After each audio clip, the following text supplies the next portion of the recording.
কুয়াশার জন্য রাস্তাঘাট দেখা যায় না, কিচ্ছু দেওয়া যায় না, গাড়ি চালানো যায় না, যাত্রীও পাওয়া যাচ্ছে না। যাত্রীও পাওয়া যায় না।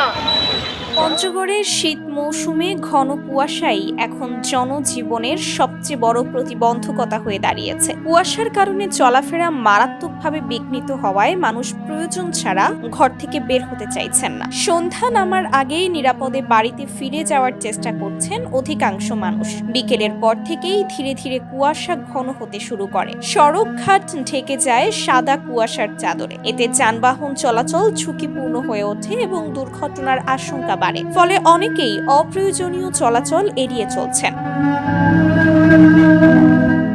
স্থানীয় বাসিন্দারা জানান, কুয়াশার মধ্যে বাইরে বের হলে রাস্তার অবস্থা বোঝা কঠিন হয়ে পড়ে। বিশেষ করে নারী, শিশু ও বয়স্করা সন্ধ্যার পর বের না হওয়াই নিরাপদ মনে করছেন। ব্যবসা প্রতিষ্ঠানগুলোও আগের তুলনায় দ্রুত বন্ধ হয়ে যাচ্ছে। রাত বাড়ার সঙ্গে সঙ্গে কুয়াশার ঘনত্ব আরও বৃদ্ধি পাওয়ায় শহরের অনেক এলাকা প্রায় জনশূন্য হয়ে পড়ে। জরুরি প্রয়োজনে বের হওয়া মানুষও ভয়ে দ্রুত গন্তব্যে পৌঁছানোর চেষ্টা করেন।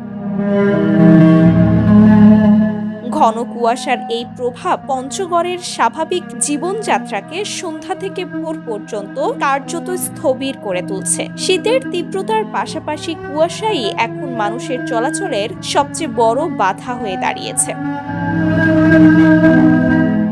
শনিবার সকাল ৯টায় তেঁতুলিয়ায় সর্বনিম্ন তাপমাত্রা রেকর্ড করা হয়েছে ৮.৩ ডিগ্রি সেলসিয়াস। এ সময় বাতাসের আর্দ্রতা ছিল ৯৯% এবং বাতাসের গতিবেগ ছিল ঘন্টায় ১০ থেকে ১২ কিলোমিটার। এর আগে শুক্রবার ৯ জানুয়ারি ভোরে তেঁতুলিয়ায় মৌসুমের সর্বনিম্ন তাপমাত্রা নেমে আসে ৬.৮ ডিগ্রি সেলসিয়াসে। ওই দিন সকাল থেকেই ঘন কুয়াশা ও উত্তরের হিমেল বাতাসে শীতের তীব্রতা বেড়ে যায়। শুক্রবার দিনের সর্বোচ্চ তাপমাত্রা ছিল ২০.৭ ডিগ্রি সেলসিয়াস।